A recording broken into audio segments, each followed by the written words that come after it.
Hello दोस्तों, नमस्कार। Free stock market classes इस चैनल में मैं आप सभी लोगों का दिल से बहुत बहुत स्वागत करता हूं। अगर आपने पहली बार विजिट किया है जरूर चैनल को सब्सक्राइब करना, साथ में ही बेल आइकन को भी हिट करके ऑल जरूर सिलेक्ट करके रख लेना, ताकि जब भी मैं वीडियो अपलोड करूं उसका नोटिफिकेशन आप लोगों को टाइमली यहाँ पे मिलता रहे। सो चलिए दोस्तों, फिलहाल तो अब इस वीडियो को स्टार्ट कर लेते हैं।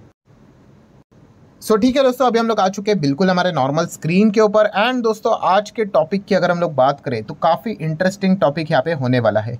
ठीक है, पहले कुछ लोगों का मैं वक्त यहाँ पे वक्त बचा दूँ मतलब कि ये जो वीडियो है दोस्तों ये इन्वेस्टर वालों के लिए है। एंड इन्वेस्टमेंट में भी, मतलब जो इन्वेस्टमेंट करते हैं शेयर मार्केट में भी, तो कौन से इन्वेस्टर, तो लॉन्ग टर्म इन्वेस्टर वालों के लिए। ठीक है, तो अगर आप ट्रेडिंग करते हो, ट्रेडर हो, तो आप चाहो तो वीडियो को छोड़ सकते हो। मैं वैसे भी ट्रेडिंग से रिलेटेड वीडियो बनाता हूँ नहीं, क्योंकि आपको पता है वहाँ पे पैसे की बर्बादी ही होती है। ठीक है, सो लॉन्ग टर्म इन्वेस्टमेंट ही एक ऐसी चीज़ है जो शेयर बाजार में आपको अच्छा खासा रिटर्न दिलाती है। नो डाउट इसमें भी बहुत सारे टर्म्स कंडीशन होते हैं, ऐसा नहीं कि आप किसी भी कंपनी में चले जाओ करके, ठीक है, तो वहाँ पे भी आप 20 साल होल्ड कर लो तो भी कोई फायदे की बात नहीं है। ठीक है, करेक्ट स्टॉक में जाना होता है। एंड अगर वहाँ पे अगर आप लॉन्ग टर्म का खेल खेलोगे तो डेफिनेटली आप अच्छा खासा रिटर्न कमा पाओगे। सो इस वीडियो के टॉपिक की जैसे मैंने यहाँ पे बात की है, तो टॉपिक यहाँ पे है दोस्तों कि इस वीडियो में हम लोग लगभग 5 ऐसे पॉइंट्स की बात करने वाले, 5 ऐसे गोल्डन रूल की बात करने वाले दोस्तों, जिसके चलते अगर आप एक लॉन्ग टर्म इन्वेस्टमेंट करते हो, इस चीज़ के चलते आप अपने प्रॉफिट को बढ़ा सकते हो। यस, और अच्छा प्रॉफिट निकाल सकते हो। तो ये पॉइंट्स आप ज़रूर इसके प्रैक्टिस यहाँ पे करोगे तो डेफिनेटली आपको अच्छा खासा रिजल्ट यहाँ पे मिल सकता है। इतना मैं यहाँ पे आप लोगों को कह सकता हूँ। और जैसे अभी मैंने आप लोगों को कहा कि आपको पढ़ना पड़ेगा भाई, स्टडी यहाँ पे करना पड़ेगा, आपको एक्सपेरिमेंट करना पड़ेगा, ट्राई करना पड़ेगा, खुद से ट्राई करना पड़ेगा। नो डाउट इसके पीछे क्या क्या टेक्निक्स होती है वो भी मैं आपके सामने यहाँ पे शेयर करूँगा। ठीक है, तो स्टार्ट कर लेते हैं इस वीडियोस को कि कौन से वो 5 पॉइंट है जिसको आप फॉलो करके लॉन्ग टर्म अगर आप करते हो तो थोड़ा और आपको बेनिफिट यहाँ पे हो सके। प्रैक्टिकल पॉइंट आपके सामने रखूंगा भाई, कोई फैंसी चीज़ नहीं। पॉइंट नंबर 1 के साथ शुरुआत कर लेते हैं कि डाइवर्सिफिकेशन। देखिए, हम सभी लोगों को पता है पोर्टफोलियो डाइवर्सिफाई करना चाहिए ऑब्वियसली, बट काफ़ी लोग एक गलती करते हैं कि वो ओवर डाइवर्सिफिकेशन की ओर चले जाते हैं। ओवर डाइवर्सिफिकेशन मतलब ये भी खरीद लिया है, वो भी खरीद लिया है, ये वो इतने सारे शेयर्स पोर्टफोलियो में रख लेते हैं। ठीक है, इस चीज़ के चलते उनका कलेक्टिवली पोर्टफोलियो मूव नहीं हो पाता है। ठीक है, मतलब एक स्टॉक अगर हो गया उनका डबल ट्रिपल, ठीक है, बट ओवरऑल पोर्टफोलियो को वो बेनिफिट नहीं दे पा रहा है, क्योंकि अगर देखा गया तो और 30-40 स्टॉक भरे पड़े हुए पोर्टफोलियो में। हाँ, ये सवाल हमेशा पूछा जाता है, सर एक पोर्टफोलियो में कितने स्टॉक्स होने चाहिए। अभी इसका कोई एक्चुअल में आंसर अवेलेबल नहीं है कि एग्जैक्टली कितने होने चाहिए करके, बट एक नॉर्मल सी बात ऐसी बोली जाती है कि आप जितने स्टॉक्स को यूजुअली एवरेज कर सकते हैं कंफर्टेबली, वो आपकी एक्चुअल लिमिट है कि आप उतने शेयर्स को अपने पोर्टफोलियो में रख सकते हो करके। अभी कुछ लोगों की लिमिट हो सकती है 10 स्टॉक, कुछ की हो सकती है 5 स्टॉक्स, कुछ की हो सकती है 15, कुछ की 20 भी हो सकती है।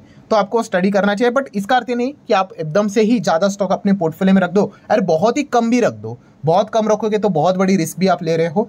तो एक डिसेंट लेवल के कुछ स्टॉक्स आपके पोर्टफोलियो में होने चाहिए, एटलीस्ट 10 भी रख दोगे तो भी चल जाएगा। ठीक है, हालांकि ये फिक्स रूल नहीं है, बट आपको बता रहा हूँ। बट येस, ओवर डाइवर्सिफिकेशन से बचना चाहिए। ठीक है, एकदम ही ज़्यादा पोर्टफोलियो में शेयर्स रखोगे, ठीक है, तो फिर ओवरऑल पोर्टफोलियो मूव होना फिर काफ़ी मुश्किल हो जाता है। फिर आपका ओवरऑल प्रॉफिट लॉन्ग टर्म में भी बड़ा बनना मुश्किल यहाँ पे हो जाता है, and you and up with the average profit. ठीक है, सो ये पॉइंट जिसको आप सुधार सकते हो, इसके ऊपर आपको वर्क करना है। देन पॉइंट नंबर 2 की अगर मैं बात करूँ दोस्तों, तो यस, बिजनेस।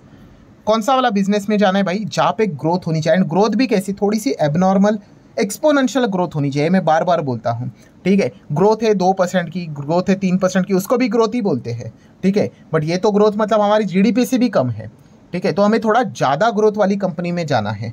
तो ज़्यादा ग्रोथ वाली कंपनी कौन सी होती है? यस, जैसे कि मैंने आप लोगों को कहा है, फ्यूचर ओरिएंटेड बिजनेस। ऐसा फाइनेंस के दुनिया में कोई शब्द है नहीं, but yes, future oriented business मतलब आप यहाँ पे कह सकते हो ऐसे बिजनेसेस जो कि आज 2024 में तो नहीं है, बट भविष्य में आप लोगों को 2030 तक वो बिजनेस ज़रूर देखने को आप मिल सकते हैं। अगर फाइनेंस की वर्ल्ड की अगर बात कर ले तो इसको थोड़ा सा हम लोग न्यू एज बिजनेस भी बोलते हैं।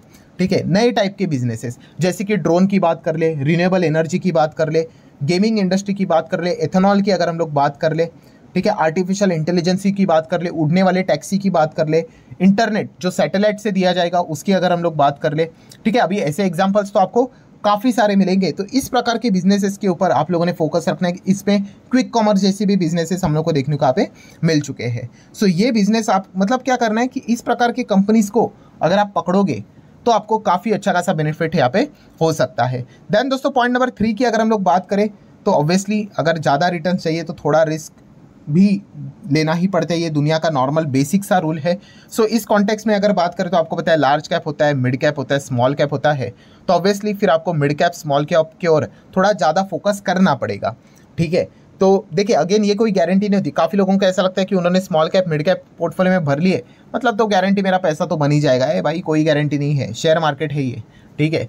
तो ये एक बेसिक सी चीज़ भी हम लोगों को पता होनी चाहिए कि yes if you are expecting कि थोड़ा मुझे ज़्यादा रिटर्न चाहिए तो स्मॉल कैप मिड कैप की ओर आपको देखना पड़ेगा। बट ऑब्वियसली जैसे अभी मैंने आप लोगों को कहा कि एक आर के साथ दूसरा आर आता है, एक है रिटर्न तो दूसरा है रिस्क। तो ये पॉइंट भी आपको पता होना चाहिए। आप रिस्क लेना पसंद नहीं करोगे। काफ़ी लोग देखते हैं मिड कैप स्मॉल कैप में जाते हैं एंड थोड़ा स्टॉक अगर गिर भी गया 20-30% तो फिर बोलते हैं अरे भाई ये क्या हो रहा है, अरे भाई तुम स्मॉल कैप में हो, तुम मिड कैप में हो, तो उसमें यही तो चीज़ें होती है। इतना ज़्यादा वॉलेटिलिटी अगर आप नहीं झेल पाओगे तो फिर आपने मिड कैप स्मॉल कैप को यूजुअली मतलब प्रेफर नहीं करना चाहिए। हाँ लार्ज कैप की इसकी भी कोई गारंटी नहीं होती कि भाई ऐसा नहीं गिरेगा करके, मैं अगेन कह रहा हूँ, बट मैं एक ओवरऑल एवरेज बात कर रहा हूँ। सो अगर आपको ज़्यादा प्रॉफिट अगर निकालना है लॉन्ग टर्म के हिसाब से तो फिर आपको फिर छोटे कंपनीज पकड़नी पड़ेगी, मिड कैप स्मॉल कैप की ओर बढ़ना पड़ेगा।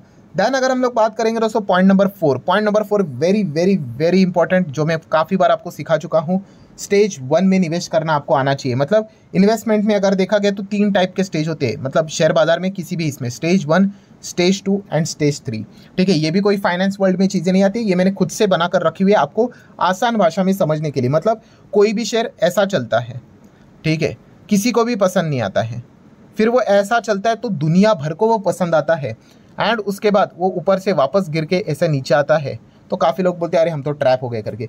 तो ये जो स्टेज है ना दोस्तों, जो फ्लैट चल रहा है यहाँ पे, इसको स्टेज 1 बोलते हैं। जो ये रॉकेट की तरह भागा ना उसको स्टेज 2 बोलते हैं, और ये ऊपर से वापस गिर के नीचे आया उसको स्टेज 3 बोलते हैं। इसमें सबसे ज़्यादा पैसा कौन छापता है पता है? ये वाले स्टेज 1 वाले, ठीक है। स्टेज 1 जब स्टॉक ऐसा बिल्कुल फ्लैट चल रहा था, इसमें जो निवेश करेगा ना दोस्तों, वही एक्चुअल में जो स्टेज 2 में जो रैली देखने को मिल रही है उसमें सबसे ज़्यादा मोटा पैसा छापता है, ठीक है। बट स्टेज 1 में निवेश कैसे करें, हमें कैसे पता चलेगा? यही तो सब, इसी को तो भाई ये जो काफ़ी लोग जो पूछते हैं ना सर कि हाउ टू मतलब आइडेंटिफाई द स्टॉक्स की जो स्टेज 1 में है, इसी कला को शेयर मार्केट आना कहते हैं भाई, ठीक है। जिसको ये चीज़ आ गई उसको शेयर बाजार आ गया, ठीक है। और इस चीज़ के लिए क्या करना पड़ता है? आपको बिजनेस पढ़ना आना चाहिए, बिजनेस की अंडरस्टैंडिंग होनी चाहिए। जो लोग बिजनेस की अंडरस्टैंडिंग नहीं रखते हैं कि भविष्य में कौन सा बिजनेस बड़ा होगा, क्या होगा, कौन से सर्विसेज, गुड्स एंड सर्विसेज ज़बरदस्त चलेगी, वो कभी भी स्टेज 1 में निवेश नहीं करेंगे। वो हमेशा स्टेज 2 में आ जाएंगे जब चिड़िया चुग गई होगी खेत। मतलब जब स्टॉक ऐसा ऐसा चल रहा होगा 100 रुपये पे, वो निवेश नहीं करेंगे। वो जब स्टॉक ऐसा चला जाएगा 1000 रुपये पे, तब वो जाके निवेश करेंगे। इसको बोलते हैं स्टेज 2। भागते हुए ट्रेन में वो निवेश करेंगे एंड फिर वो स्टॉक वापस गिरेगा और आ जाएगा 700 पे, 600 पे, ठीक है। वो बोलेंगे अरे भाई हम तो फंस गए, 30-40% गिर गया करके। नेट रिटर्न देखेंगे स्टेज 1 वाले तो देखिए आज भी वो मुनाफे में बैठे हुए हैं, ठीक है। तो हमेशा याद रखना कि स्टेज 1 में आप लोगों ने यहाँ पे निवेश करना है जब कंपनियाँ ऐसी चलती है। फिर जब रैली आएगी तो उसको एंजॉय करना होता है एंड फिर वापस वो नीचे गिरेंगे, तब आपको वो मौका देता है कि भाई वापस स्टडी करो कि निवेश करना है कि नहीं करना है करके। अब स्टॉक वापस ऊपर से 20-30-40% नीचे आया करके देख लेना, कितने सारे स्टॉक्स के चार्ट पैटर्न ऐसे ही देखने को मिलेंगे। तो अगर आपको बड़ा पैसा छापना है ना तो याद रखना हमेशा स्टेज 1 में ही निवेश आप लोगों ने यहाँ पे करना चाहिए।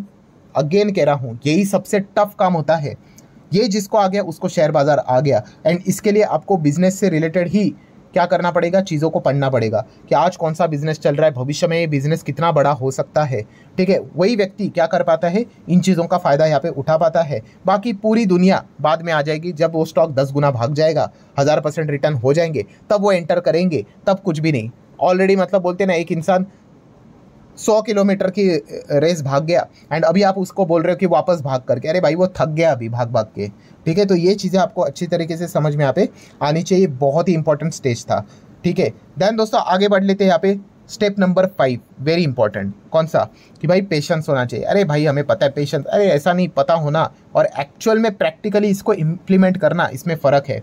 देखिए अगर आप वेल्थ क्रिएशन की अगर बात कर रहे हो ना, इसके लिए भयंकर पेशेंस चाहिए होता है, ठीक है। काफ़ी लोग क्या करते हैं, ज़्यादा से ज़्यादा प्रॉफिट की ओर फोकस रखते हैं, जो कि गलत नहीं है, बिल्कुल भी गलत नहीं। अगर आपने 1 लाख लगाया, 1 लाख का अगर आपका 1,20,000 हो गया, ठीक है, एंड अगर आपने 20,000 निकाल लिया, अच्छी बात है भाई, इसमें कोई बुरी बात नहीं है। बट इससे वेल्थ क्रिएशन नहीं होगी, इसका आपका कोई लाइफस्टाइल चेंज नहीं होगा, ठीक है। अब समझ रहे हैं आप, 1 लाख का 1,20,000 हो गया, ठीक है भाई, आपके पास वैसे भी 1 लाख था, 20,000 देख लिया, कौन सी बड़ी बात है। उस इंसान ने 1 लाख का 10 लाख कैसे हो जाए, इसके ऊपर ध्यान देना चाहिए।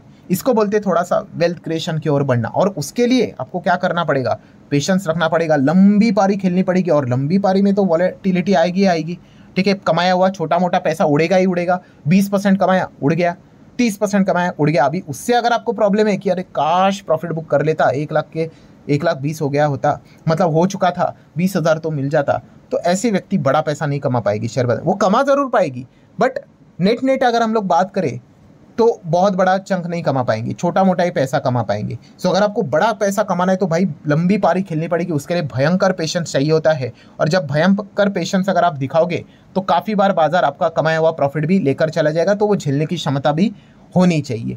एंड दोस्तों, ये जो 5 पॉइंट्स मैंने आपको बताए हैं, ठीक है, इसको ट्राई करना है, ठीक है, एक्सपेरिमेंट यहाँ पे करना है। मैंने बहुत बार बताया ट्राई इसको करना है। आप ट्राई ही नहीं करोगे तो फिर क्या फ़ायदा, ठीक है। जब भी मैं ये बोलता हूँ ना कि आपको ट्राई करना है, काफ़ी लोग बोलते हैं अरे सर फियर ऑफ लॉस, मतलब पैसा डूब जाएगा इसका डर लगता है। तो इस प्रॉब्लम का सोल्यूशन क्या है, तो इस प्रॉब्लम का सोल्यूशन मैं आपको बोल चुका हूँ भाई, SQSA फॉर्मूला। मतलब स्मॉल क्वांटिटी, एक क्वांटिटी ले लो या फिर स्मॉल अमाउंट लगा दो, अब ट्राई कर लो। अब जब तक ट्राई नहीं करोगे सारी चीज़ें थियरी ही रहेगी ना। आप थियरी सुनकर क्या बाइक चलाना सीख सकते हो, साइकिल चलाना सीख सकते हो? 100 किताबें पढ़ लो साइकिल कैसे चलाने करके, नहीं। जब तक आप साइकिल लेकर बैठकर गिरते नहीं हो तब तक नहीं सीख पाओगे। स्विमिंग के ऊपर आप 100 किताबें पढ़ लो, ऐसा वैसा ये वो बटरफ्लाई ऐसा ऐसा चलना होता है स्विमिंग में, ऐसा ऐसा, ठीक है भाई, डाल दो पानी में डूब जाएगा भाई। जब तक आप इसको खुद से ट्राई नहीं करोगे, ठीक है, तब तक वो फियर कभी हटेगा नहीं, ठीक है। और ट्राई करोगे तो भाई नुकसान भी होगा, ठीक है। हमारा प्रॉब्लम क्या होता है कि नुकसान नहीं होना चाहिए, बस ऐसा नहीं होगा, नुकसान होगा। तो नुकसान कम होना चाहिए ना, तो क्या करना चाहिए, कम क्वांटिटी रखो। मैंने बोला ना, एक क्वांटिटी से भी काम होता है। आपको पहले लर्न करना है भाई। एक बार आपकी लर्निंग अच्छी हो गई तो जिंदगी भर फिर मजे ही मजे, फिर आपको हमेशा के लिए समझ में आ गया कि चीज़ें कैसी चलती करती है। बट प्रॉब्लम क्या होता है, हमें लर्निंग नहीं करनी, हमें फास्ट रिजल्ट चाहिए, हमें फास्ट रिटर्न चाहिए, हमें जल्दी अमीर बनना है भाई, जल्दी गाड़ी खरीदनी। और इसी चक्कर में क्या हो जाते हैं, जल्दी वो पैसा बना तो नहीं पाते, खो लेते हैं। तो इसीलिए इसका सॉल्यूशन वही है जो मैं अभी आप लोगों को बता चुका हूँ, SQSA। स्मॉल क्वांटिटी या फिर स्मॉल अमाउंट के साथ अपने एक्सपेरिमेंट करना होता है। मतलब कैसे, खुद से स्टडी करना होता है कि आपको कौन सी कंपनी बिजनेस अच्छा लग रहा है। अरे ये जो कंपनी है ना, लग रहा है फ्यूचर ओरिएंटेड बिजनेस है, ये भविष्य में अच्छा कर पाएगा, बट मैं नया बिगनर हूँ, मुझे डर लग रहा है। कोई बात नहीं, एक क्वांटिटी उठा लो। एक क्वांटिटी अगर कल कुछ 19-20 हो गया, क्या फ़र्क पड़ता है, कुछ भी फ़र्क नहीं पड़ता है, कौन से आप रास्ते पे आ रहे हो। या फिर छोटा अमाउंट लगा दो भाई, जितना हो सके उतना, कि कल डूब भी गया तो आपको इतना कोई फाइनेंशियली बहुत बड़ा लॉस ना हो जाए। तो ये जब तक आप खुद से ट्राई नहीं करने वाले भाई, कोई रद्दी भर भी फ़र्क नहीं पड़ने वाला है आपको।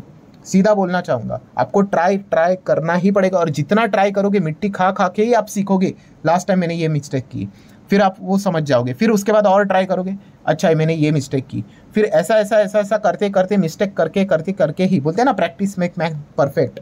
तो ऐसा ही नहीं बोला है, वो प्रैक्टिस आपको करनी ही पड़ेगी, तब जाके वो आपको चीज़ें समझ में यहाँ पे आ जाएगी। और एक बार वो आपको चीज़ें समझ में आएगी तो आपको समझ में आएगा कि कैसे लॉन्ग टर्म में एक्स्ट्रा और प्रॉफिट जनरेट यहाँ पे कर पाए। तो इससे रिलेटेड 5 पॉइंट्स मैंने आपको बताया है, वही आप लोगों को अच्छा खासा गोल्डन रूल के साथ ये वर्क करते हुए देखने को मिल जाएंगे। बट अगेन कह रहा हूँ, अगर आप ये समझ रहे हो कि जड़ी बूटी है, 4 दिन में कुछ हो जाएगा, कुछ नहीं होने वाला है। आपको लंबी पारी रुकनी ही पड़ेगी। आखिरी पॉइंट याद रखना, पेशेंस वाला, दिखाना ही पड़ेगा, चॉइस ही नहीं है भाई, ठीक है। आप चाह रहे हो कि भाई इतना सा मैंने ये छोटा सा पेड़ लगाया, अभी मैं इसको देखा गया तो पूरा 100 लीटर का पानी डाल देता हूँ, नेक्स्ट दिन वो इतना बड़ा पेड़ होना चाहिए करके, नहीं होने वाला है भाई। प्रकृति का नियम है, आपको टाइम देना पड़ेगा। ऐसे बेवकूफ़ी वाले खुद से ही रूल्स बनाकर चलोगे तो कुछ नहीं, आप अपना नुकसान कर बैठोगे। कोई बात नहीं, टाइम समय निकलते चला जाएगा और सिग्निफिकेंटली आप कुछ सीख भी नहीं पाओगे। तो पेशेंस के साथ बने रहना है, ये पॉइंट्स को प्रॉपरली फॉलो यहाँ पे करना है।